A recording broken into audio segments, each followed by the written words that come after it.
Nomination ప్రక్రియలో విష్ణుప్రియకి అయితే ఈ వారం నైని, పావని అలాగే గౌతమ్ కృష్ణతో పాటు గంగవ్వ కూడా విష్ణుప్రియకి గట్టిగా ఇచ్చి పడేసిందని చెప్పుకోవచ్చు.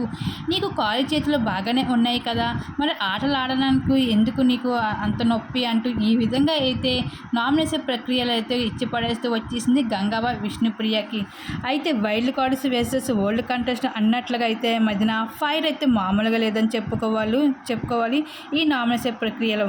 ఇంకా హౌస్మెంట్స్కి అందరికీ సంబంధించిన కొన్ని ఫొటోస్ అయితే మెడలో వేసి రీజన్స్ చెప్పాలి అంటూ బిగ్ బాస్ తెలియజేశారు. అయితే ఈ విధంగా హౌస్లో అయితే 6 మంది అయితే హౌస్మెంట్స్ అయితే ఈ వీక్ నామినేట్ అవుతూ వచ్చేసారు. ఇంక గౌతమ్ వచ్చి రాగానే విష్ణుప్రియకి అయితే ఫైర్లో అయితే నామినేట్ చేసుకుంటూ వచ్చేసాడు. ఇంకా అలాగే మహిబూబు కూడా కిరాక సీతని నామినేట్ చేసుకుంటూ వచ్చేసాడు. అలాగే మరొక వైపు టేస్టీ తేజ కూడా మణికంఠని నామినేట్ చేసుకుంటూ వచ్చేసారు.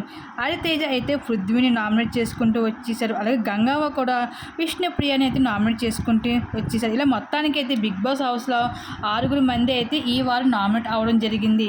అయితే మొత్తానికి అయితే బిగ్ బాస్ హౌస్లో అయితే విష్ణుప్రియకి అయితే గంగవ్వ ఒక లెక్కలు ఇచ్చుకున్నదని చెప్పుకోవచ్చు.